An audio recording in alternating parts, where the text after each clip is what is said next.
रूस के यूक्रेन पर हमले को अब 36 घंटे से अधिक का समय हो चुका है। 2022 की इसे पहली मैन मेड ट्रेजेडी कहा जा सकता है और इस संघर्ष के लिए रूस के राष्ट्रपति व्लादिमीर पुतिन की महत्वाकांक्षा जिम्मेदार है या यूक्रेन के राष्ट्रपति का यूरोप और अमेरिका के तरफ झुकाव।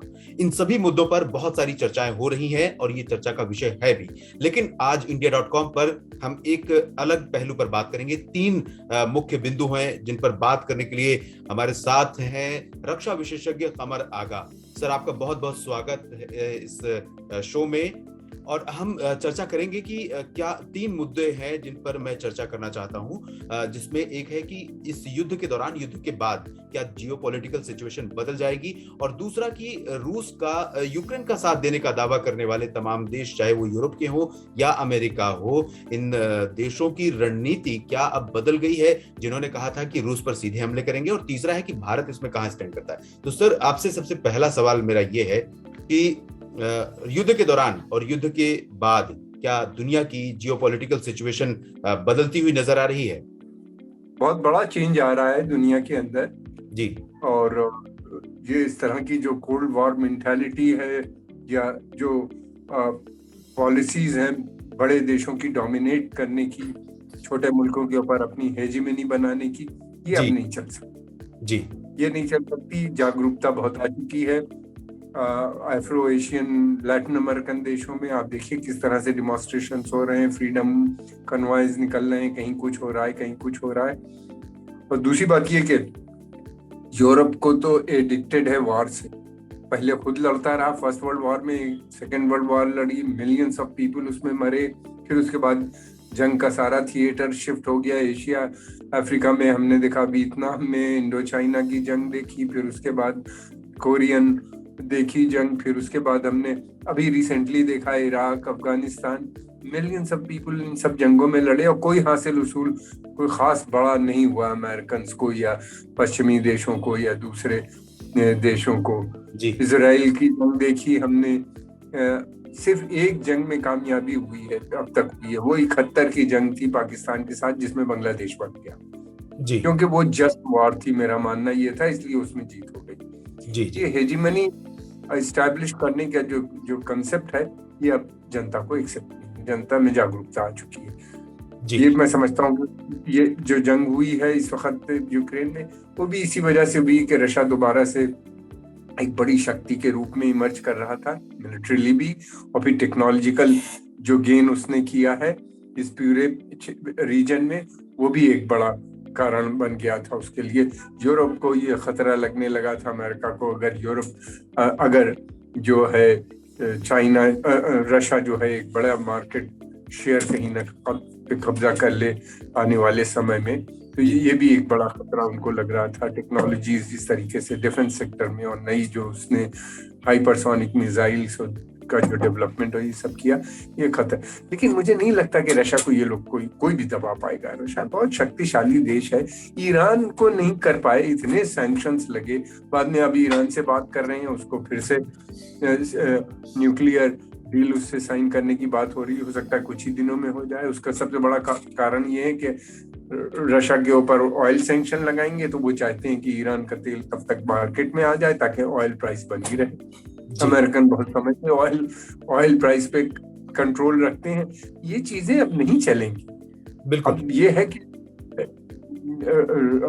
और फिर रशिया को दबाना कोई आसान काम है, इतनी शक्तिशाली मुल्क और इतना उसके एलाइज, पार्टनर और सारी, और अगर ऐसा होगा तो ग्लोबल इकोनॉमी पे असर पड़ेगा और भारत की भी इकोनॉमी पे असर पड़ेगा, क्योंकि हमारा बड़ा ट्रेड है उनके साथ, काफी चीजों में जुड़े इसी सवाल पर सर मैं आऊंगा।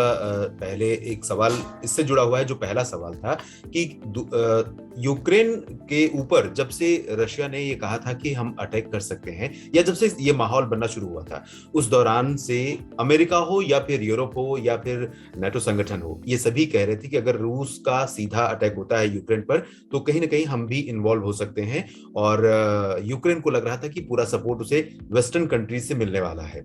लेकिन आज जब 36 घंटे हो चुके हैं तो सारे देश अभी सिर्फ बयानबाजी कर रहे हैं, कोई भी एक्टिव पार्टिसिपेट नहीं कर रहा है और यूक्रेन ऐसा लग रहा है कि अलग थलग पड़ा हुआ है, असहाय सा पड़ा हुआ है। तो क्या इन देशों की जो नीतियां थी, रणनीतियां थी, वो सिर्फ बयानों तक सीमित थी, उसको एक्ट में उनको नहीं लाना था, या वो रणनीति अब उन्होंने बदल दी है ओवरनाइट? कोई ओवरनाइट नहीं बदली। प्रेसिडेंट जेलेनिस्की उनकी जो प्लान था उसके ऊपर अमल कर रहे थे जी। प्रेसिडेंट जेलेनिस्की चाहते थे कि यूक्रेन वेस्टर्न यूरोप का पार्ट बन जाए। वो चाहते थे कि नेटो की मेंबरशिप मिल जाए, लेकिन ये कि नेटो की मेंबरशिप उनको देना बड़ा मुश्किल काम था। उसके कई कारण है। एक तो रशिया को ये कभी एक्सेप्ट नहीं था। रशिया ने शुरू से कह रखा था कि हम कभी नहीं चाहेंगे कि नेटो की मेंबरशिप यूक्रेन को मिले या किसी और उसके पड़ोसी देश को लगे। वो नेटो की जो ईस्ट वर्ल्ड एक्सपेंशन था, जो बढ़ रहा था नेटो जिस तरीके से इस वक्त, उसके वो खिलाफ थे और उन्हीं ने करके दिखा दिया कि हम नहीं एक्सेप्ट करेंगे ये चीजें। तो उनको मालूम था। जेलेनिस्की जो थे शुरू से वेस्टर्न पावर की जो बातें, उनको पावर में लाने में भी उनका बहुत बड़ा रोल था। वेस्टर्न मीडिया का और वेस्टर्न उसका वो सब अलग बात है, मैं नहीं करना चाहता इस वक्त, और न मैं कॉन्स्पिरेसी थ्योरीज में जानना चाहता हूँ। लेकिन ये था कि वो शुरू से इस बात का था। फिर दूसरी बात ये कि काफी समय पहले यूरोपियन देशों ने, देखिए बड़े पावर जो है आपको यूज करते हैं छोटी कंट्रीज को। जी। अगर आप बिकने में तैयार हैं, खुद ही चलने में तैयार हैं, तो यही हशर होगा जो यूक्रेन का हुआ। जी जी। अमेरिका और पश्चिमी देशों का जंग में पार्टिसिपेट करने के मतलब ये है कि जंग जो है वो न्यूक्लियर हो जाएगी। रशिया ने साफ कह रखा था कि अगर हम नेटो एलाइज जो हैं या अमेरिका हमसे बहुत शक्तिशाली है, मगर हमारे पास भी न्यूक्लियर वीपन है, उन्हीं ने क्लियर इंडिकेशन दे दिया था। दूसरी बात ये थी कि ये अब यूरोप में अगर वॉर, यूरोप कभी ये एफर्ट नहीं करेगा, ना अमेरिका चाहेगा कि ये वॉर यूक्रेन से निकल के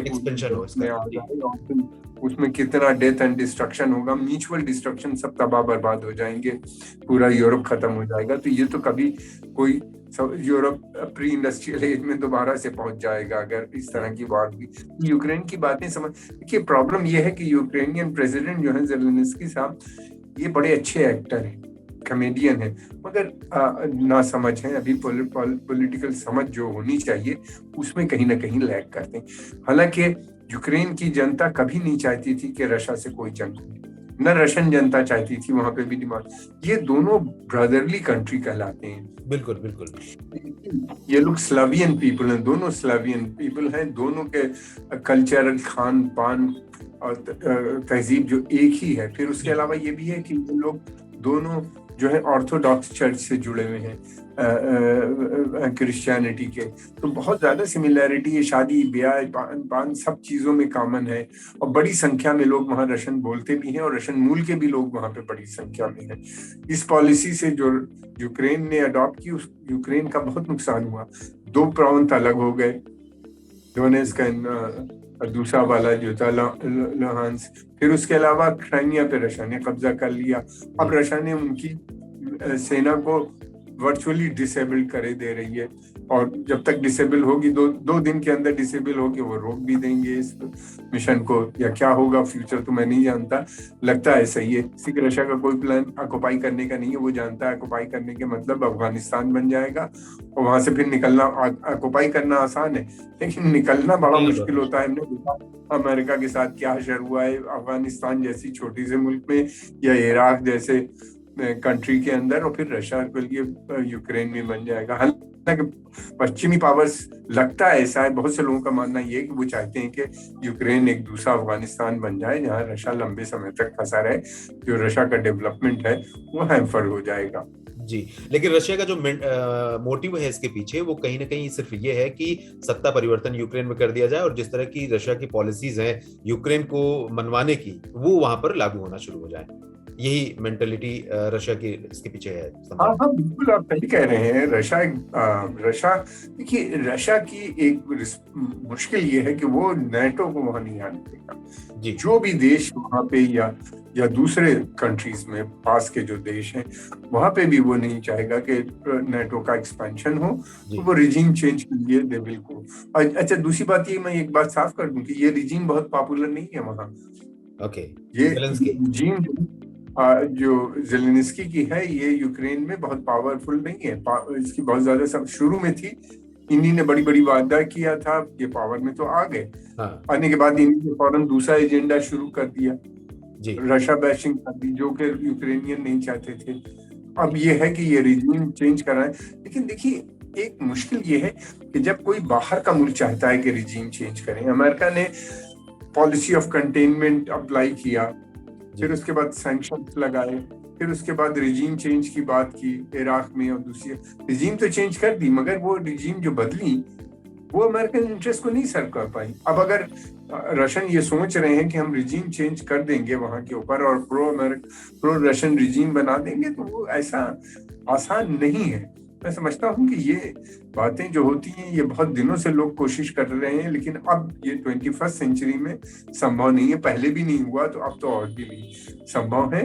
एक रशिया को चाहिए एक रियलिस्टिक पॉलिसी अडॉप्ट करे, और उसकी एक पॉलिसी अच्छी है जो वो शुरू से कह रहा है, वो ये चाहता है कि यूक्रेन और जो दूसरी कुछ और जो पुराने सोवियत यूनियन का हिस्सा था वो न्यूट्रल स्टैंड ले लें, जैसा कि फिनलैंड या स्वीडन ने अडॉप्ट किया था कि वो न्यूट्रल है, नीदर वेस्ट के साथ टोटली है, नॉर्थ ईस्ट यानी रशिया के साथ है, बल्कि न्यूट्रल है इस कॉन्फ्लिक्ट में, और दोनों के साथ वो डेवलप करें रिलेशनशिप। अगर ऐसा होगा तभी यूक्रेन और सबका फायदा है, यूक्रेन को दोनों तरफ से फायदा मिलेगा जी। पश्चिमी देश भी मजबूर होंगे हेल्प करने के लिए, और रशिया की भी रिस्पॉन्स की ड्यूटी होगी कि उनको करें ताकि वो दूसरी तरफ न जाए। तो मेरा ख्याल है एंड जो होगा वो इसी पे सहमति होगी, लेकिन इस सहमति के लिए जरूरी है कि रिजीम चेंज हो, और अमेरिकन रिजीम बदलने नहीं देंगे। अब ये परमानेंट रिजीम रहेगी, अगर ये वहां से कमजोर भी हुई तो ये भाग के दूसरे मुल्क चले जाएंगे, जैसे यमन में हो रहा है कि रिजीम के पास कोई सपोर्ट नहीं है यमन के अंदर, लेकिन सऊदी अरेबिया में वो बैठे हैं, सऊदी उन्हीं को रिकॉग्नाइज करते हैं और अमेरिकन भी उनको रिकॉग्नाइज करते हैं, वो रिजीम चल रही है बगैर सपोर्ट की जनता के। तो इनका भी असर वही होगा, ये क्राइसिस बहुत लंबी चलेगी ऐसा लगता है। क्या होगा वो जी।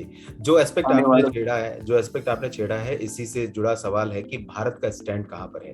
भारत रूस का भी बहुत अच्छा पार्टनर है, अलाई है, और साथ में यूक्रेन से बहुत अच्छा ट्रेड रिलेशन है भारत की, बढ़ रहे हैं रिलेशंस। तो अब इस समय भारत कहां पर स्टैंड कर रहा है आगे बढ़ती हुई चीजें, डेवलपमेंट जो हो रहे हैं उनको देखते हुए?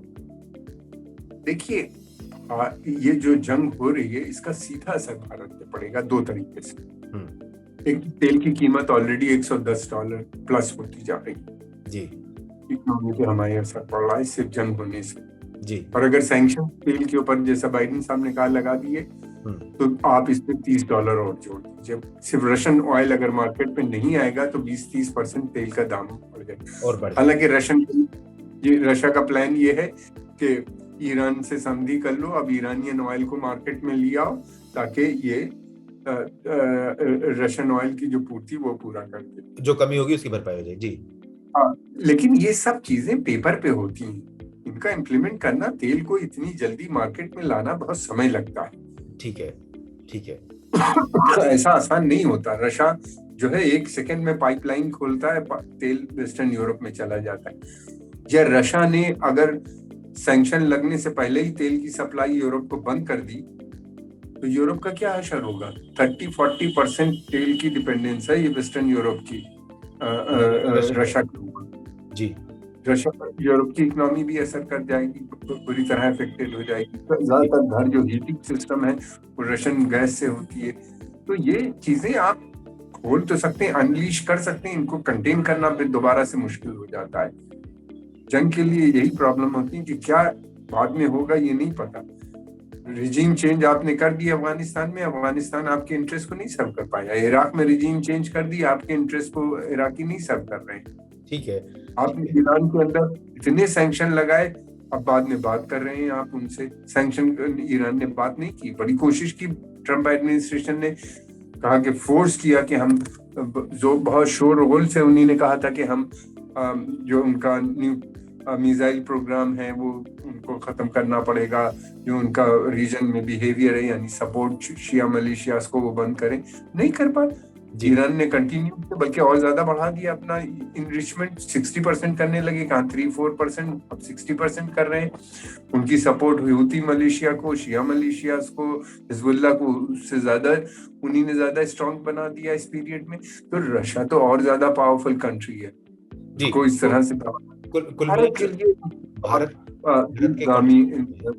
दूरगामी नतीजे पड़ेंगे। एक तो नतीजा तेल का मैंने बताया, दूसरी बात ये कि हमारी डिफेंस फोर्सेस, हमारे डिफेंस इक्विपमेंट बहुत ज्यादा उन पर निर्भरता क्या जुड़े हुए हैं और बढ़ते जा रहे हैं। हम अब ज्वाइंट डिफेंस प्रोडक्शन में आ गए, ब्रह्मोस और इस तरह की बहुत से प्रोजेक्ट हैं जो हम मिल के बना रहे हैं उनके साथ, और फ्यूचर में और भी बनाना है, जिनको हम दूसरे मुल्कों में भी बेचने की बात कर रहे हैं और कुछ मुल्क खरीदने पे भी तैयार हो रहे हैं जल्दी भी।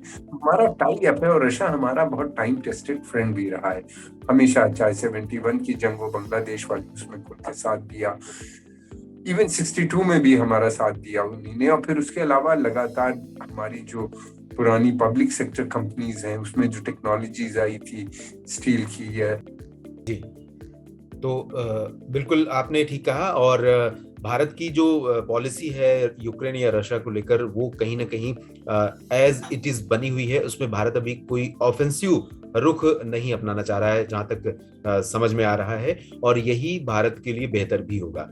तो बहुत शुक्रिया सर, आप हमारे साथ जुड़े, और यूक्रेन रशिया के बीच में जो वॉर की सिचुएशन, वॉर शुरू है, उसको लेकर के जिन पहलुओं पर हमने लोगों को ये समझाने का प्रयास किया कि जियोपॉलिटिकल सिचुएशन में क्या बदलाव हो सकते हैं, और दुनिया के तमाम जो देश यूक्रेन और रूस के बीच टकराव के दौरान ये कह रहे थे, दावे कर रहे थे कि अगर टकराव हुआ तो वो सीधे तौर पर इन्वॉल्व होंगे, लेकिन अब अभी सिर्फ बयानबाजियां चल रही हैं, और कोई भी देश ऐसा नहीं है जो यूक्रेन के साथ एक्ट करने के लिए रूस के सामने खड़ा होता हुआ नजर आ रहा हो।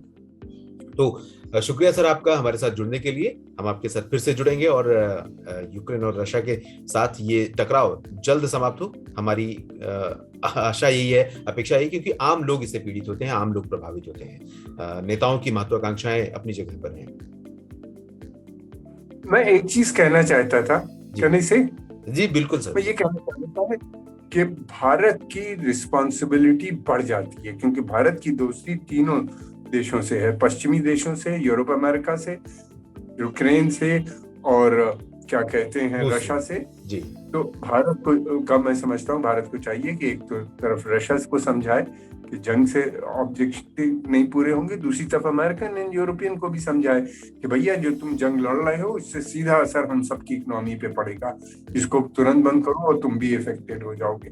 तो मैं समझता हूँ भारत, प्राइम मिनिस्टर मोदी ने बातचीत भी की है पुतिन से, और पुतिन लगता है कि चाहते हैं कि ये चैनल ऑफ कम्युनिकेशन भारत से उनका बना रहे, तभी उन्हीं ने बातचीत की। और भारत को, और हमारे फॉरेन मिनिस्टर जो हैं उन्हीं ने बात की है कल, सर्गेई लावरोव से बात की है।